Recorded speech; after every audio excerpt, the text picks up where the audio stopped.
রিমান্ডে ডক্টর সাবরিনা, খোঁজ নেই শাহেদের।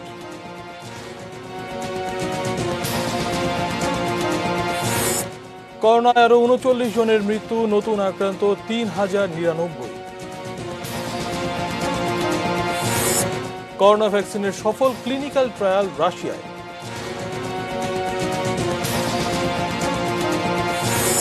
বাড়ছে না ঈদ উল আজহার ছুটি।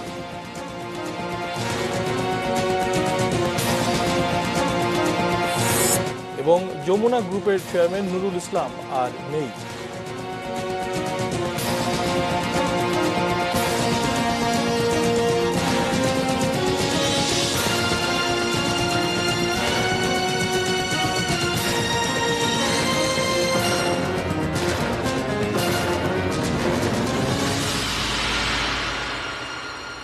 দেখছেন ATN নিউজ।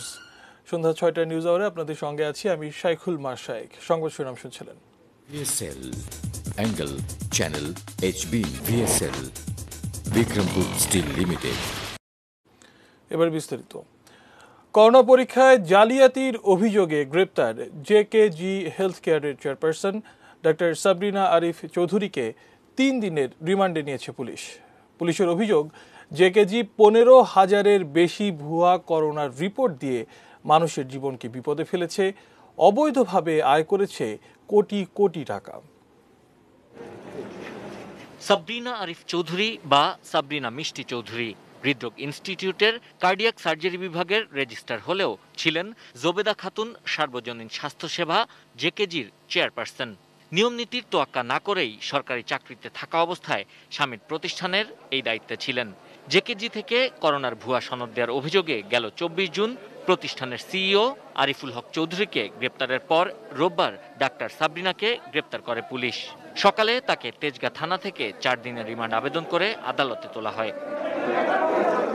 আসামি পক্ষের আইনজীবীরা তার জামিন আবেদন করলেও আদালত তা খারিজ করে ৩ দিনের রিমান্ড মঞ্জুর করেন। যেহেতু সেই প্রতিষ্ঠানের চেয়ারম্যান এবং প্রতিষ্ঠানে ডাক্তার হিসেবেও সে কর্মরত ছিল, সুতরাং তার দায়িত্ব ছিল এই সার্টিফিকেটগুলি প্রদানের বিষয়টা। সুতরাং এই সার্টিফিকেটগুলি কারা কারা জড়িত ছিল, এই জড়িত মর্মে তাদের নাম ঠিকানা যাচাই বাছাই করার জন্য এই আমাদের রিমান্ড চাওয়া হয়। আদালত হলো হাইকোর্টের নির্দেশ অনুযায়ী যে একজন মহিলা থাকবে, মহিলার উপস্থিতিতে তাকে জিজ্ঞাসাবাদ করা হবে। পুলিশ বলছে, করোনা টেস্টের ভুয়া রিপোর্ট দেওয়ার মামলায় তার স্বামী JKG'র সিইও আসামি হলে চেয়ারপারসন হিসেবে সাবরিনাও আসামি। এছাড়া প্রতিষ্ঠানটির গ্রেপ্তার করা কর্মচারীরা পুলিশের কাছে ডাক্তার সাবরিনা ও তার স্বামী আরিফ চৌধুরীর এসব ভুয়া করোনা রিপোর্টের ব্যাপারে জানতেন বলে অভিযোগ করেছেন।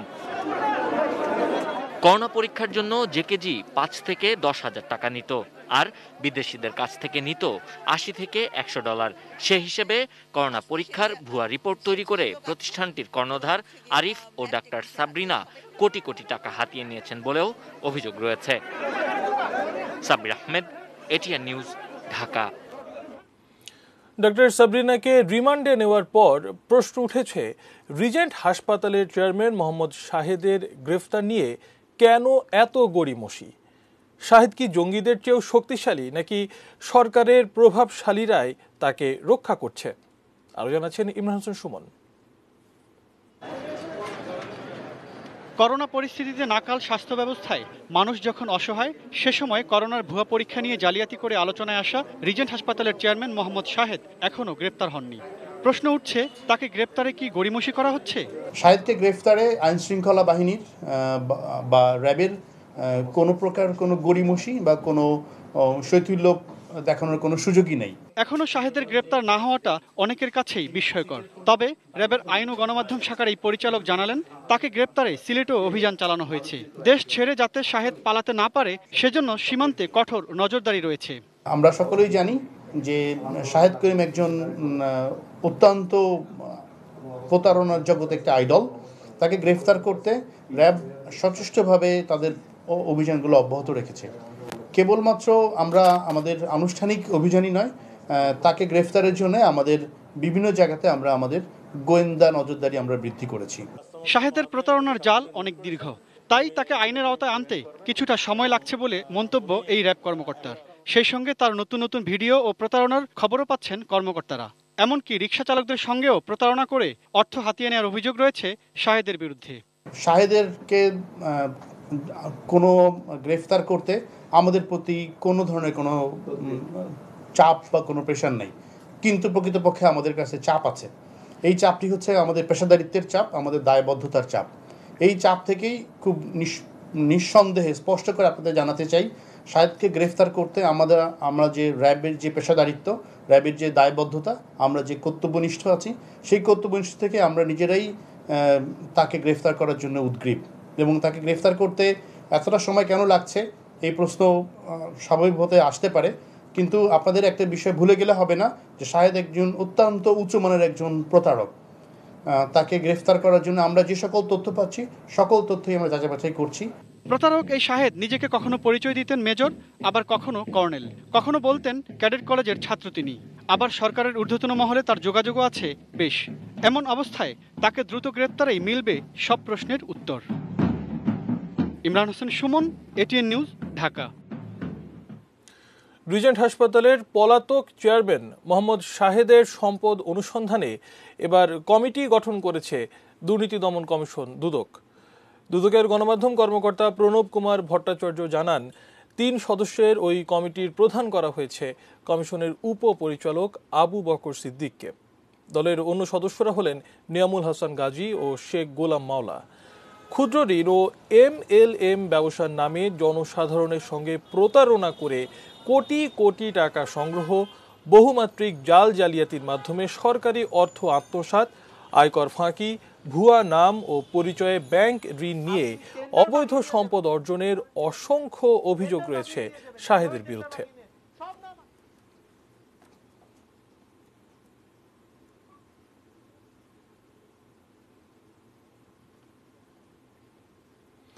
কুয়েতে বাংলাদেশের নতুন রাষ্ট্রদূত হচ্ছেন মেজর জেনারেল মোহাম্মদ আশিকুজ্জামান। দেশটিতে বর্তমান রাষ্ট্রদূত SM আবুল কালামের কাছ থেকে দায়িত্ব বুঝে নেবেন তিনি। সোমবার সরকারের এই সিদ্ধান্তের কথা জানানো হয়। মেজর জেনারেল আশিকুজ্জামান 1988 সালে সেনাবাহিনীতে কমিশন প্রাপ্ত হন। সবশেষ তিনি ন্যাশনাল ডিফেন্স কলেজে সিনিয়র ডিরেক্টর স্টাফ হিসেবে কর্মরত ছিলেন।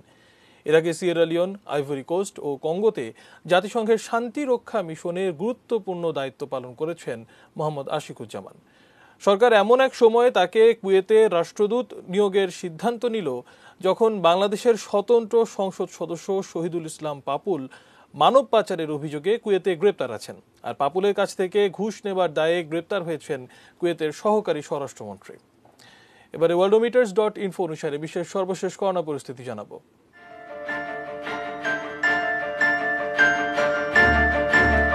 সারা বিশ্বে আক্রান্ত 1,30,62,779 জন, সুস্থ হয়েছেন 76,11,217 জন এবং মৃত্যু হয়েছে 5,72,231 জনের। এদিকে বাংলাদেশে আক্রান্ত 1,86,894, সুস্থ হয়েছেন 98,317 জন এবং এ পর্যন্ত মৃত্যু হয়েছে 2,391 জন। করোনা আক্রান্ত হয়ে দেশে আরও 39 জনের মৃত্যু হয়েছে। নতুন শনাক্ত হয়েছেন 3,099 জন।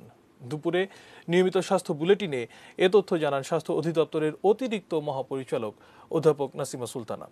করোনা টেস্ট আগের তুলনায় কমেছে এ কথা জানিয়ে তিনি বলেন, মানুষের মনে আতঙ্ক কমেছে, তাই কমেছে করোনা টেস্টে আগ্রহ। বিশ্ব স্বাস্থ্য সংস্থার নিয়ম অনুযায়ী এখন আর সুস্থতা ঘোষণা করার জন্য দ্বিতীয়বার পরীক্ষা করার দরকার হচ্ছে না, এজন্য পরীক্ষার সংখ্যা কিছুটা কমেছে। তাছাড়াও মন্ত্রণালয় কর্তৃক নির্ধারিত একটি ফি ধার্য করা হয়েছে পরীক্ষা করার জন্য, সেই কারণে কিছুটা কমতে পারে। তাছাড়াও মানুষের মধ্যে আতঙ্কটা অনেকটাই কমে গেছে, মানুষ অনেকটা রিল্যাক্টেন্ট বলা যায়। এখন 1টার পরেই আর বুথগুলি শূন্য হয়ে যায়, নমুনা পরীক্ষা করার জন্য কেউ আসে না। নমুনা পরীক্ষা করার বিষয়ে মানুষের আগ্রহ অনেকটাই কমে গেছে। গত 24 ঘন্টায় যা নমুনা পরীক্ষা হয়েছে তাতে শনাক্ত হয়েছে 3,099 জন। এ পর্যন্ত শনাক্ত 1,86,894 জন। 24 ঘন্টায় শনাক্তের হার 24.95% এবং এ পর্যন্ত শনাক্তের হার 19.61%। 24 ঘন্টায় সুস্থ হয়েছেন 4,703 জন এবং এ পর্যন্ত সুস্থ 98,317 জন। শনাক্ত বিবেচনায় সুস্থতার হার 52.61%। 24 ঘন্টায় মৃত্যুবরণ করেছেন 39 জন এবং এ পর্যন্ত 2391 জন। শনাক্ত বিবেচনায় মৃত্যুর হার 1.28%। বিশ্বব্যাপী একদিনে রেকর্ড 2,30,370 জন করোনা রোগী শনাক্ত হয়েছে বলে জানিয়েছে বিশ্ব স্বাস্থ্য সংস্থা। WHO জানায় সবচেয়ে বেশি রোগী শনাক্ত হয়েছে যুক্তরাষ্ট্র, ব্রাজিল, ভারত ও দক্ষিণ আফ্রিকায়। আর মৃত্যুর সংখ্যা গত এক সপ্তাহ ধরে 5,000-এর কাছাকাছি। 33 লাখের বেশি আক্রান্ত ও 1,37,000-এর বেশি মৃত্যু নিয়ে শীর্ষে রয়েছে যুক্তরাষ্ট্র। দেশটির ফ্লোরিডা অঙ্গরাজ্যে একদিনে রেকর্ড 15,299 জন আক্রান্ত হয়েছেন। এছাড়া টেক্সাস, অরল্যান্ডো, আলাবামা সহ কয়েকটি অঙ্গরাজ্যে নতুন করে সংক্রমণ বেড়েছে। ব্রাজিলে মৃত্যুর সংখ্যা 72,000 ছাড়িয়েছে, আক্রান্ত 18 লাখের বেশি। তৃতীয় অবস্থানে রয়েছে ভারত। দেশটিতে করোনায় 23,000-এর বেশি মানুষের প্রাণ গেছে, আক্রান্ত 8 লাখের বেশি। নতুন করে সংক্রমণ বেড়েছে দক্ষিণ আফ্রিকায়। বিশ্বজুড়ে লকডাউন শিথিল হওয়ার পর নতুন রোগীর সংখ্যা উদ্বেগজনক হারে বাড়তে শুরু করেছে বলে মত বিশেষজ্ঞদের। বিশ্বে প্রথমবারের মতো প্রাণঘাতী করোনা ভাইরাস ভ্যাকসিনের ক্লিনিক্যাল ট্রায়াল সফলভাবে সম্পন্ন করার দাবি করেছে রাশিয়ার একটি বিশ্ববিদ্যালয়। দেশটির বার্তা সংস্থা স্পুতনিক জানায়, Sechenov First Moscow State medical ইউনিভার্সিটির গবেষকরা এই সাফল্য দেখিয়েছেন। প্রতিবেদনে বলা হয়েছে, গত 18 জুন দেশটির Gamaleya Institute of Epidemiology and Microbiology এর উদ্ভাবিত করোনা ভ্যাকসিনের ক্লিনিক্যাল ট্রায়াল শুরু হয়। এটি পরিচালনা করে রাশিয়ার স্বাস্থ্য মন্ত্রণালয়ের Sechenov First Moscow State Medical University. তারা জানায়, তাদের গবেষণায় প্রাথমিক লক্ষ্য ছিল এটি মানবদেহের জন্য নিরাপদ কি না তা নিশ্চিত করা, এবং তা সফল হয়েছে।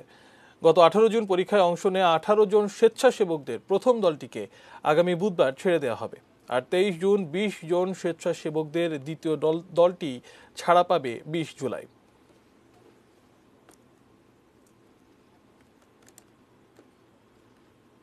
অন্যান্য প্রসঙ্গে চলে যাচ্ছে। আসন্ন পবিত্র ঈদ উল আজহায় সরকারি ছুটি বাড়ছে না, 3 দিনই থাকবে। ছুটিতে সরকারি চাকুরিজীবীদের কর্মস্থলে থাকতে হবে। সোমবার প্রধানমন্ত্রী শেখ হাসিনার সভাপতিত্বে গণভবনে অনুষ্ঠিত মন্ত্রিসভার বৈঠকে প্রধানমন্ত্রী এই নির্দেশনা দেন। খুলনায় শেখ হাসিনা মেডিকেল বিশ্ববিদ্যালয় আইনের খসড়ায়ও নীতিগত অনুমোদন দেওয়া হয়। সভায় জানানো হয়, এবছরের 1 জানুয়ারি থেকে 31 মার্চ পর্যন্ত সময়ে মন্ত্রিসভার 71টি সিদ্ধান্তের মধ্যে 46টি বাস্তবায়িত এবং 25টি বাস্তবায়নাধীন। এ সময়ের মধ্যে সংসদ 7টি আইন পাশ হয়েছে। সভা শেষে সচিবালয়ে অনুষ্ঠিত ব্রিফিংয়ে মন্ত্রিপরিষদ সচিব খন্দকার আনোয়ারুল ইসলাম সাংবাদিকদের এসব তথ্য জানান। ছুটি বর্ধিত হবে না, আর যে যেখানে থাকবে, যার যেখানে কর্মস্থল, সে তার হেডকোয়ার্টার ত্যাগ করতে পারবে না। সংস্কারিত মন্ত্রণালয়কে অনুরোধ করা হয়েছে, তারা হাইকোর্টে জিনিসটা উপস্থাপন করবেন যে এটা ওই আদেশের আসলে প্রয়োজন পড়বে না, কারণ অলরেডি গভর্নমেন্টের যে ডেভেলপমেন্ট প্রোগ্রাম আছে তার আন্ডারে অনেক কিছু বা অনেক ওর চেয়ে বেশি জিনিস হয়ে যাবে। যেহেতু এটা হাইকোর্টে জানা নাই, সেজন্য তারা রুল ইস্যু করেছে। তো মন্ত্রিসভা সিদ্ধান্ত দিয়েছে যে এটা হাইকোর্টে যেন জিনিসটা পয়েন্ট আউট করা হয় এবং আমাদের যে মাস্টার প্ল্যান আছে সেটা দেখালেই তাদের যে রুল ইস্যুর যে উদ্দেশ্য সেটা বাস্তবায়িত হয়ে যাবে। আর 7ই মার্চকে একটা বিশেষ দিবস হিসেবে ঘোষণা করার জন্য এটা নতুন একটা প্রস্তাব কালচারাল মিনিস্ট্রি নিয়ে আসবে। একটি শোক সংবাদ জানাবো। করোনায় আক্রান্ত শিল্পপতি, যমুনা গ্রুপের চেয়ারম্যান ও মুক্তিযোদ্ধা নুরুল ইসলাম আর নেই। ইন্না লিল্লাহি ওয়া ইন্না ইলাইহি রাজিউন। বিকেলে রাজধানীর এভার কেয়ার হাসপাতালে চিকিৎসাধীন অবস্থায় শেষ নিঃশ্বাস ত্যাগ করেন তিনি। তার বয়স হয়েছিল 74 বছর। করোনা ভাইরাসে আক্রান্ত হয়ে হাসপাতালটিতে চিকিৎসাধীন ছিলেন তিনি। গত 14 June Nurul Islam বাবুলের corona positive ধরা পড়ে। ওই দিনই তাকে এভার কেয়ার হাসপাতালে ভর্তি করা হয়। করোনায় তার কিডনি ক্ষতিগ্রস্ত হয়। বিশিষ্ট এই শিল্পোদ্যোক্তার চিকিৎসায় এভার কেয়ারের চিকিৎসক অবসরপ্রাপ্ত ব্রিগেডিয়ার জেনারেল মাবুদের নেতৃত্বে 10 সদস্য বিশিষ্ট মেডিকেল বোর্ড গঠন করা হয়। এর বাইরে চীনের 4 জন বিশেষজ্ঞ চিকিৎসক এবং সিঙ্গাপুরের মাউন্ট এলিজাবেথ হাসপাতালের 2 জন বিশেষজ্ঞ চিকিৎসক টেলিকনফারেন্সের মাধ্যমে পরামর্শ দিয়েছেন। তার স্ত্রী সাবেক মহিলা ও শিশু বিষয়ক প্রতিমন্ত্রী, বর্তমান জাতীয় সংসদের সদস্য সালমা ইসলাম। ছেলে শামীম ইসলাম যমুনা গ্রুপের ব্যবস্থাপনা পরিচালক। তার 3 মেয়ে রোজালিন ইসলাম, মনিকা ইসলাম ও সানিয়া ইসলাম যমুনা গ্রুপের পরিচালক। নুরুল ইসলাম বাবুল দৈনিক যুগান্তর ও যমুনা টেলিভিশনের প্রতিষ্ঠাতা। কিছুদিন আগে করোনা মোকাবেলায় প্রধানমন্ত্রীর ত্রাণ তহবিলে 10 কোটি টাকার অনুদান দিয়েছিলেন নুরুল ইসলাম বাবুল।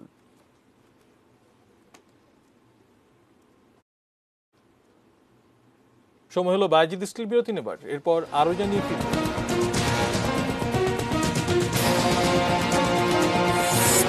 আবারও জেল জরিমানায় লাজ ফার্মা।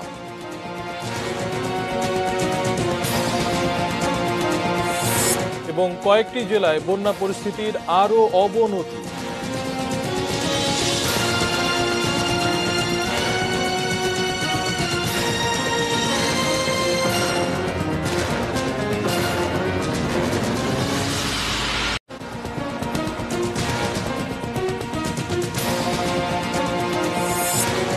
রিমান্ডে ডাক্তার সাবরিনা, খোঁজ নেই শাহেদের।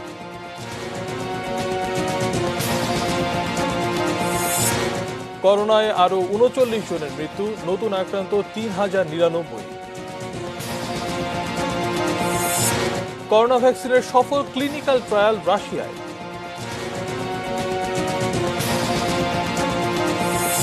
বাড়ছে না ঈদুল আজহার ছুটি।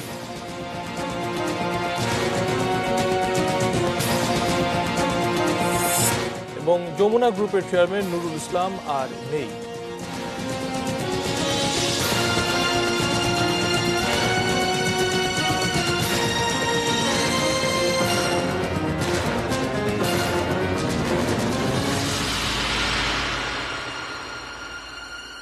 বিরতির পর আবারও আমন্ত্রণ জানাচ্ছি নিউজ অ্যাট 6-এ। ধন্যবাদ আমাদের সঙ্গে থাকার জন্য। শিরোনাম শুনছিলেন। আওয়ামী লীগের নাম ভাঙিয়ে অনিয়ম করে কাউকে ভাগ্য বদলের সুযোগ দেওয়া হবে না বলে হুঁশিয়ার করেছেন দলটির সাধারণ সম্পাদক ওবায়দুল কাদের। সকালে সরকারি বাসভবনে নিয়মিত ব্রিফিংয়ে সেতুমন্ত্রী ওবায়দুল কাদের আরও বলেন, দলের দুঃসময়ের পরীক্ষিত কর্মীদের পেছনে রেখে আশ্রয়ী, লোভী ষড়যন্ত্রকারীদের দলে আর সুযোগ নেই। সরকারি দলে সবসময় কিছু আগোছা পরগাছা ঢুকে পড়ে, কিন্তু সরকার এ ব্যাপারে অত্যন্ত সচেতন। যারাই দলের নাম ভাঙিয়ে অপকর্ম করে তাদের বিরুদ্ধে ব্যবস্থা নিতে সরকার মোটেও কার্পণ্য করে না। যারা দলের ভেতর বর্ণচোরা হয়ে দলের ভাবমূর্তি নষ্ট করবে, নিজের সহায় সম্পদ বৃদ্ধির চেষ্টা করবে, অনিয়ম করে, তাদের আমি সতর্ক করে দিচ্ছি, এমন অপকর্ম আওয়ামী লীগ মেনে নেবে না। তথ্যমন্ত্রী ডক্টর হাসান মাহমুদ বলেছেন, করোনা মোকাবেলায় সরকারের আন্তরিকতা সত্ত্বেও দুষ্ট চক্রের কারণে জনগণের মাঝে বিরূপ ধারণা সৃষ্টি হয়েছে। সোমবার সচিবালয়ে এক ব্রিফিংয়ে তিনি বলেন, করোনা মোকাবেলায় রিজেন্ট ও জেকেজির মতো প্রতিষ্ঠানকে অন্তর্ভুক্ত করার ব্যাপারে স্বাস্থ্য অধিদপ্তরের আরও সতর্ক হওয়া প্রয়োজন ছিল। কিংবা শাহেদ, তারা যেভাবে আপনার এই করোনা রোগীদের চিকিৎসা দেওয়া বা যে টেস্ট করা, ভুয়া টেস্ট রিপোর্ট দেওয়া, এগুলো আসলে এই ক্ষেত্রে আমি মনে করি যে সরকার যে অত্যন্ত আন্তরিকতার সাথে এই কাজগুলো করছে, সেই ক্ষেত্রে এই দুষ্ট চক্র, সেখানে অবশ্যই এটার একটা বিরূপ প্রভাব, জনগণের মধ্যে আস্থার অভাব তৈরি হয়েছে এবং অনেক মানুষ ভুক্তভোগী হয়েছে। আবারও অনুমোদনহীন, মেয়াদোত্তীর্ণ এবং আমদানি নিষিদ্ধ ঔষধ বিক্রির প্রমাণ মিলল লাজ ফার্মায়। এই জন্য লাজ ফার্মার রাজধানীর কাকরাইল শাখাকে 20 লাখ টাকা জরিমানা করেছে র্যাবের ভ্রাম্যমাণ আদালত। বাংলাদেশের সবচেয়ে বড় ঔষধের এই চেইন শপের বিরুদ্ধে অধিকতর তদন্ত করবে ঔষধ প্রশাসন অধিদপ্তর। ঔষধ নেওয়ার পরে, ঔষধ বাসায় নেওয়ার পরে ঔষধ প্রথম হচ্ছে খাইছে, খাওয়ার পরে প্রচন্ড ব্যথা শুরু হয়েছে। রবিন নামের এই ক্রেতা লাজ ফার্মার কাকরাইল শাখা থেকে ওষুধ কিনেছেন কদিন আগে। জুলাই মাসে লাজ ফার্মা তাকে যে ওষুধ দিয়েছে এর মেয়াদ শেষ হয়েছে এবছরের ফেব্রুয়ারি মাসেই। অভিযোগ করে প্রতিকার নয়, বরং অপমানিত হয়েছেন তিনি। মানুষ আমরা ভরসা করি যে ভালো একটা দোকানে যাব, ভালো ওষুধ কিনবো, কিন্তু এই ভালোর মধ্যেই ভেজাল।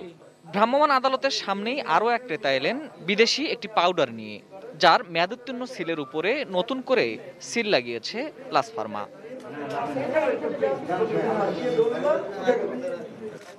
সোমবার র্যাবের ভ্রাম্যমাণ আদালত যখন এই ওষুধের দোকানে অভিযান চালায় তখন বিপুল পরিমাণ নকল, ঔষধ প্রশাসনের অনুমোদনবিহীন, আমদানি নিষিদ্ধ এবং মেয়াদোত্তীর্ণ ওষুধ বের হয়ে আসে লাস ফার্মার কাকরাইল শাখা থেকে, যার মূল্যমান প্রায় ৩০ লাখ টাকা। মানুষের সঙ্গে লাস ফার্মার এমন প্রতারণা দেখে হতবাক ভ্রাম্যমাণ আদালতও। তাদের বিরুদ্ধে অধিকতর তদন্ত করারও নির্দেশ দেন তিনি। লাস ফার্মার মতো একটা ফার্মেসি থেকে যখন মেয়াদ উত্তীর্ণ ওষুধ ক্রেতার কাছে যাবে, এটা কিন্তু খুবই দুঃখজনক একটি ঘটনা। তাই এই সকল অপরাধের জন্য আমরা ওষুধ আইনের বিভিন্ন ধারা লঙ্ঘন করার ফলে লাস ফার্মার মোহাম্মদ আমিরুল ইসলাম, মোহাম্মদ আল মামুন, মামুনুর রশিদ এবং হৃদয় সরকার, যারা এখানকার ইনচার্জ, অ্যাকাউন্টেন্ট সহ ব্যবস্থাপনার সঙ্গে যুক্ত, তাদের প্রত্যেককেই ওষুধ আইনের বিভিন্ন ধারা লঙ্ঘনের জন্য প্রত্যেককে ৫ লক্ষ টাকা জরিমানা, অনাদায়ে ৩ মাসের বিনাশ্রম কারাদণ্ড। এবং আমরা খতিয়ে দেখছি যে যদি আরও অমেয়াদোত্তীর্ণ বা অনুমোদিত ওষুধ পাই, সেক্ষেত্রে আমরা এই শাখা সিলগালাও করে দিতে পারি। ওষুধ প্রশাসন অধিদপ্তর বলছে লাস ফার্মার সব শাখাতেই তদন্ত চলবে। আমাদের দেশেই অনুমোদিত কোম্পানিগুলো মোড়কের ভিতরে এই অনুমোদিত নিষিদ্ধ ওষুধগুলো রাখছে, এটা অনেক ধরনের বড় ধরনের একটা জিনিস। এরপর হচ্ছে যে ওষুধগুলো যোগছি সবগুলো হচ্ছে অনুমোদন নাই। মাত্র ৫ দিন আগেও লাস ফার্মার উত্তরা শাখায় অভিযানে নানা অপরাধের প্রমাণ মেলে ওষুধের এই চেইন শপের বিরুদ্ধে। প্রশাসনের নাকের ডগায় এখনও তারা কিভাবে ব্যবসা চালিয়ে যাচ্ছে সে প্রশ্ন থেকেই যায়। Ferdous Rahman, ATN News, Dhaka. বুড়িগঙ্গা নদীতে লঞ্চ ডুবির ঘটনায় অভিযুক্ত ময়ূর ২ লঞ্চের মাস্টার মোহাম্মদ আবুল বাশারকে গ্রেফতার করেছে র্যাব। তবে তিনি এই ঘটনার দায় স্বীকার করেননি। র্যাব ১০-এর সিও মোহাম্মদ কাইয়ুমুজ্জামান খান বলেছেন, জড়িতদের আইনের আওতায় আনা হবে। সকালে মিডিয়া ব্রিফিং সেন্টারে সংবাদ সম্মেলন করে এসব তথ্য জানান তিনি। র্যাব ১০-এর উপ অধিনায়ক মেজর শাহরিয়ার জিয়াউর রহমান এর নেতৃত্বে একটি আভিযানিক দল কেরানীগঞ্জ থানাধীন হাসনাবাদ এলাকা থেকে ময়ূর ২ লঞ্চের মাস্টার মোহাম্মদ আবুল বাশার লঞ্চ ডুবির ঘটনায় দায়েরকৃত মামলার ২ নম্বর এজাহারভুক্ত আসামি। দেশের বন্যা পরিস্থিতির খবর জানাবো। ভারী বৃষ্টি আর পাহাড়ি ঢলে উত্তরাঞ্চলের নদ নদীর পানি বেড়েছে। কয়েকটি জেলায় বন্যা পরিস্থিতির আরও অবনতি হয়েছে। নতুন এলাকা প্লাবিত হওয়ায় পানিবন্দী রয়েছেন অসংখ্য মানুষ। আমাদের প্রতিনিধিদের পাঠানো তথ্য ছবিতে ডেস্ক রিপোর্ট দেখুন। রোববার থেকেই নীলফামারীতে বাড়তে থাকে তিস্তার পানি। মধ্যরাত নাগাদ ডালিয়া পয়েন্টে তা গত ১৩ বছরের রেকর্ড ভেঙে বিপদসীমার ৫৫ সেন্টিমিটার ওপর দিয়ে প্রবাহিত হয়। ব্যারেজ ও ফ্লাড বাইপাস এলাকায় পানি উন্নয়ন বোর্ড রেড অ্যালার্ট জারি করলেও সোমবার পানি কমায় তা তুলে নেওয়া হয়। গতকাল তেমন বৃষ্টিপাত হয়নি বাংলাদেশ এবং ভারতের উত্তরাঞ্চলে, যার ফলে আজকের পূর্বাভাস হলো পানি কমবে এবং পানি অলরেডি কমতে শুরু করেছে। আজ দুপুর নাগাদ পানি ২৫ সেন্টিমিটার অলরেডি কমে গেছে এবং এটা আরও কমবে বলে পূর্বাভাস রয়েছে। তিস্তার পানি বাড়াতে নীলফামারী, লালমনিরহাট, কুড়িগ্রাম ও রংপুরে বন্যা পরিস্থিতির অবনতি হয়েছে। লালমনিরহাটের শিমুলবাড়ি পয়েন্টে ধরলার পানি বিপদসীমার ৪৯ সেন্টিমিটার ওপর দিয়ে প্রবাহিত হচ্ছে। এতে আদিতমারি, কালীগঞ্জ, হাতীবান্ধা ও সদর উপজেলার ১২টি ইউনিয়ন নতুন করে প্লাবিত হয়েছে। পানিবন্দী হয়ে পড়েছে আরো ৩৫,০০০ পরিবার। ঘর বাড়ি তো তলিয়ে গেছে, তার সাথে সাথে গরু ছাগল নিয়ে সমস্যা, খাওয়া দাওয়ার সমস্যা। এই কারণে আমরা আসি আর রাস্তায় নিয়েছি, গরু ছাগল নিয়ে আসি। তো আমার মেয়েরাও খায় নাই, আমিও খাই নাই, আমার খাওয়া খাওয়া খাই নাই, দুইটা ঘর পানি কলও তলে গেছে। কুড়িগ্রামে তিস্তা, ধরলা, ব্রহ্মপুত্র, দুধকুমার নদীর পানি বিপদসীমার ওপর দিয়ে প্রবাহিত হচ্ছে। বন্যায় বিপর্যস্ত জেলার ৯ উপজেলার প্রায় ১.৫ লাখ মানুষ। রংপুরে গঙ্গাচড়া, পীরগাছা ও কাউনিয়া উপজেলার প্রায় ২০,০০০ পরিবার পানিবন্দী হয়ে পড়েছে। নদীর পানি এমন কিছুক্ষণের মধ্যে বাড়ে, কিছুক্ষণে তলে যায়, ঘর দুয়ারে এক কোমর হয়ে পানি হয়ে আছে। কল ডুবি গেছে, আঁকা ডুবি গেছে, এখন যে খামো রান্না বান্না করিয়ে তারও পথপতি নাই। বাহাদুরাবাদ ঘাট পয়েন্টে যমুনার পানি বিপদসীমার ৫৭ সেন্টিমিটার ওপর দিয়ে প্রবাহিত হচ্ছে। এতে জামালপুরের ৭টি উপজেলা নিম্নাঞ্চল প্লাবিত হয়েছে। সিরাজগঞ্জে কাজীপুরে যমুনার পানি একদিনে ৩১ সেন্টিমিটার বেড়েছে। ৫ উপজেলায় ১.৫ লাখের বেশি মানুষ পানিবন্দী। গাইবান্ধায় ব্রহ্মপুত্রের পানি একদিনে বেড়েছে ৫০ সেন্টিমিটার। বেড়েছে কাটাখালী ও করতোয়া নদীর পানিও। প্লাবিত হয়েছে সাঘাটা উপজেলার ৩০টি গ্রাম। এদিকে সুনামগঞ্জের সুরমা নদীর পানি কিছুটা কমলেও তা বিপদসীমার ৩১ সেন্টিমিটার ওপরে রয়েছে। এখনো পানিবন্দী কয়েক লাখ মানুষ। ফেনীতে মুহুরী নদীর বাঁধ ভেঙে পরশুরাম ও ফুলগাজী উপজেলার ১৩টি গ্রাম প্লাবিত হয়েছে। Roksana Zerin, desk report, ATN news. এবারে সোশ্যাল ইসলামী ব্যাংক লিমিটেড বাণিজ্য সংবাদ।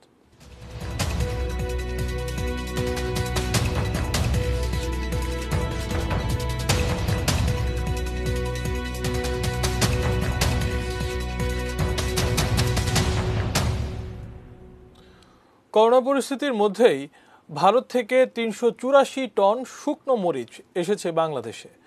ভারতের অন্ধ্রপ্রদেশ থেকে ১,৩৭২ কিলোমিটার পাড়ি দিয়ে মরিচ নিয়ে আসে ১৬ পার্সেল ভ্যানের একটি বিশেষ ট্রেন। সোমবার ঢাকায় ভারতীয় হাইকমিশন জানায়, করোনার কারণে আমদানি রপ্তানির বাধা দূর করতে দুই সরকারের সম্মতিতে এই বিশেষ ট্রেনটি এসেছে। এতে সড়ক পথের চেয়ে অনেক কম খরচে পণ্য পরিবহন সম্ভব হবে।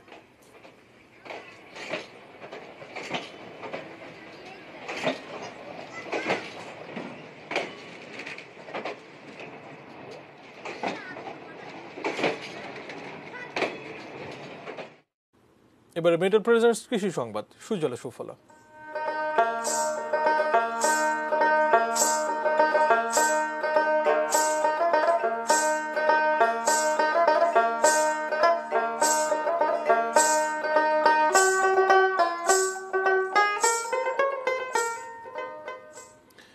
কিশোরগঞ্জের একটি খামারে বেড়ে উঠছে মেসি 2 নামে একটি গরু। ধারণা করা হচ্ছে এবারের কোরবানির ঈদে কিশোরগঞ্জের বাজার মাতাবে মেসি 2। হোসেনপুর উপজেলার ভাই ভাই খামারের মালিক দুলাল মিয়া ফুটবল প্রিয় মানুষ। তিনি আর্জেন্টিনার ভক্ত, তাই তার খামারের সবচেয়ে বড় ষাঁড়টির নাম রেখেছেন প্রিয় খেলোয়াড় মেসির নামে। অনেক যত্নে পালন করা মেসিকে এবারের ঈদের হাটে বিক্রি করতে চান তিনি। লম্বায় 9 ও উচ্চতায় 5 ফুট গরুটির ওজন 1400 কেজি। দাম চাইছেন 20 লাখ টাকা। বিজ্ঞাপনও দেওয়া হয়েছে সামাজিক যোগাযোগ মাধ্যমে। এরই মধ্যে দেশের বিভিন্ন জায়গা থেকে আগ্রহীরা দরদামও শুরু করেছেন। দুলাল মিয়া জানান, কোনো ধরনের ঔষধ ব্যবহার না করেই ষাঁড়টিকে লালন পালন করেছেন তিনি। দেশের যে কোনো জায়গা থেকে যে কেউ গরুটি কিনলে তিনি নিজ দায়িত্বে পৌঁছে দেবেন।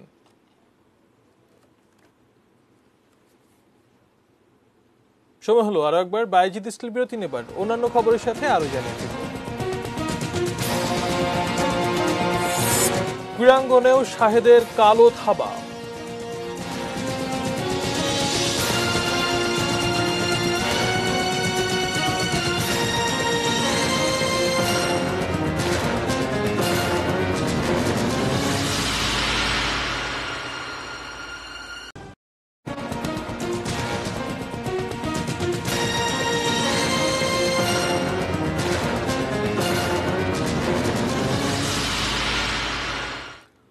বিরতির পর আবার আমন্ত্রণ জানাচ্ছি নিউজ এট 6-এ। ধন্যবাদ আমাদের সঙ্গে থাকার জন্য। করোনা ভাইরাস শনাক্তের জন্য ভোলা জেনারেল হাসপাতালে চালু হলো PCR ল্যাব। দুপুরে ভিডিও কনফারেন্সের মাধ্যমে ল্যাবটির উদ্বোধন করেন সাবেক বাণিজ্য মন্ত্রী ও ভোলা 1 আসনের সংসদ সদস্য তোফায়েল আহমেদ। সিভিল সার্জন রতন কুমার জানান, এই ল্যাবে প্রতিদিন গড়ে 188টি নমুনা পরীক্ষা করা যাবে। এখন থেকে আর করোনা পরীক্ষার জন্য ঢাকা বা বরিশাল নমুনা পাঠানোর প্রয়োজন হবে না। ল্যাব চালুর সময় উপস্থিত ছিলেন জেলা প্রশাসক মোহাম্মদ মাসুদ আলম সিদ্দিক ও জেলা পরিষদ চেয়ারম্যান আব্দুল মুমিন টুটুল।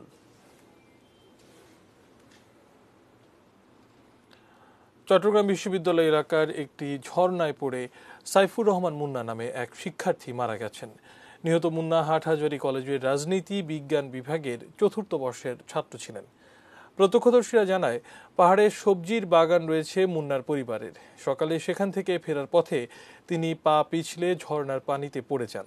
পরে ফায়ার সার্ভিসের ডুবুরি দল 2 ঘন্টা চেষ্টা চালিয়ে বিশ্ববিদ্যালয়ের নির্মাণাধীন নতুন কলা অনুষদের পেছন থেকে মুন্নার মৃতদেহ উদ্ধার করে।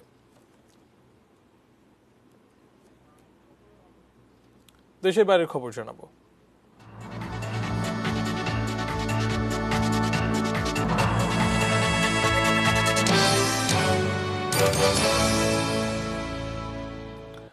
প্রয়াত কিংবদন্তি নেতা নেলসন ম্যান্ডেলার মেয়ে জিনজি ম্যান্ডেলা মারা গেছেন। তার বয়স হয়েছিল 59 বছর। রোববার সন্ধ্যায় দক্ষিণ আফ্রিকা জোহানেসবার্গে চিকিৎসাধীন অবস্থায় তিনি মারা যান। তবে তার অসুস্থতা সম্পর্কে স্পষ্ট করে কিছু জানানো হয়নি। বিশ্বব্যাপী বর্ণবাদ বিরোধী আন্দোলন ছড়িয়ে দিতে বাবা নেলসন ম্যান্ডেলার সঙ্গে ছিলেন তিনি। 2015 সাল থেকে ডেনমার্কে দক্ষিণ আফ্রিকার রাষ্ট্রদূত হিসেবে দায়িত্ব পালন করে আসছিলেন জিনজি ম্যান্ডেলা। তার মৃত্যুতে শোক জানিয়েছেন দক্ষিণ আফ্রিকার প্রেসিডেন্ট সিরিল রামপোসা।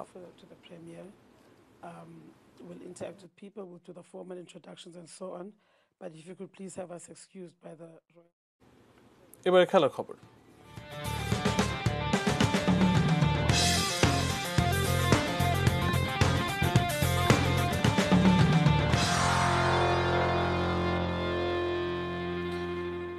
দেশের ক্রীড়াঙ্গনেও বারবার লাগছে কলঙ্কের ছোঁয়া। ক্যাসিনোর লোকমানের পর এবার রিজেন্টের শাহেদ। দুর্নীতিবাজ প্রতারকদের অনুপ্রবেশ এই অঙ্গনকে করছে কলুষিত। বিস্তারিত শুভ দেবনাথের প্রতিবেদনে। সেলফি সম্রাটের তকমাটা ইতিমধ্যেই লেগেছে রিজেন্ট হাসপাতালের মালিক শাহেদের গায়ে, কিন্তু একজন ক্রীড়ামোদী হিসেবে তার পরিচয় কতজন জানেন?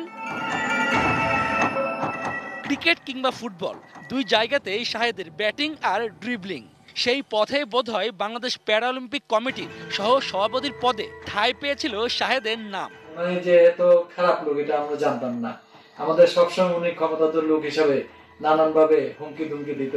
নানা রকমের আশ্বাস আর প্রতারণা করে স্থান পায় অলিম্পিক কমিটিতে, কিন্তু 6 মাসের মধ্যেই বাদ পড়ে স্বরূপ প্রকাশ পাওয়ায়। তবে কমিটি থেকে বাদ পড়েও ক্ষমতার দম্ভ কমেনি। মহাসচিবকে হুমকি, সংগঠনের সভাপতি ভেলারি টেইলরের সঙ্গে অসৌজন্যতা, কিছুই বাদ দেননি। এক মিটিং এর এক পর্যায়ে মানে জনাব শাহেদ এই সিআরপির যে ফাউন্ডার, আমাদের সভাপতি, সমাজ সভাপতি ব্রিটিশ মহিলা ভেলারি টেইলরকে এমন ভাবে উনি খারাপ আচরণ করতে থাকলেন, আমাদের মনে হলো এই লোকটা বোধ কোনো শ্রদ্ধাবোধ নাই, মানুষকে শ্রদ্ধা করতেও জানে না, যে কারণে নিজেও হয়তো একসময় অসম্মানিত হবে। ক্যাসিনো কেলেঙ্কারি কালিমা লেপনের পর এবার ক্রীড়াঙ্গনে যুক্ত হলো ভুয়া করোনা রিপোর্টের দায়ে অভিযুক্তের নাম। কদিন আগেও লোকমানের সংযুক্তি দিয়ে বিসিবি সভাপতি পাপনকে হজম করতে হয়েছে অনেক কিছুই। ক্রীড়াঙ্গনের লোকরা, যারা সংগঠকরা, তারা তো ক্রীড়াঙ্গনটা মূলত পরিচালিত করেন। তারা যদি খেলাটাকে ভালো না বেসে, তারা যদি নিজেদের ফন্দি ফিকিরের জায়গা থেকে এই জিনিসটা যতদিন তারা করে যাবেন, বাংলাদেশের ক্রীড়াঙ্গনের জন্য এটা আসলে কোনো ভালো খবর না।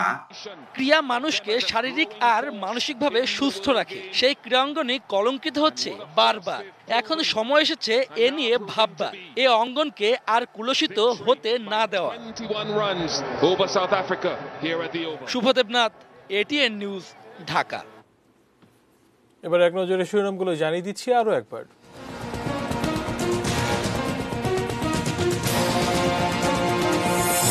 রিমান্ডে ডক্টর সাবরিনা, খোঁজ নেই শাহেদের।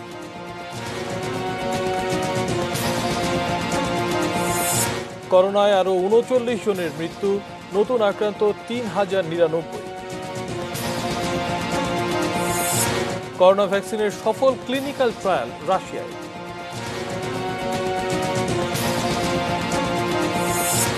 বাড়ছে না ঈদুল আজহার ছুটি।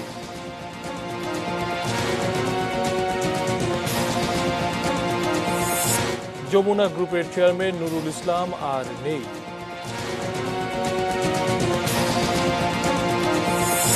আবারও জেল জরিমানায় লাজ ফার্মা।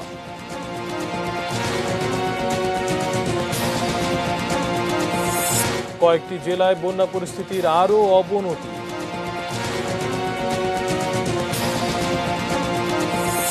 এবং ক্রীড়াঙ্গনেও শাহেদের কালো থাবা।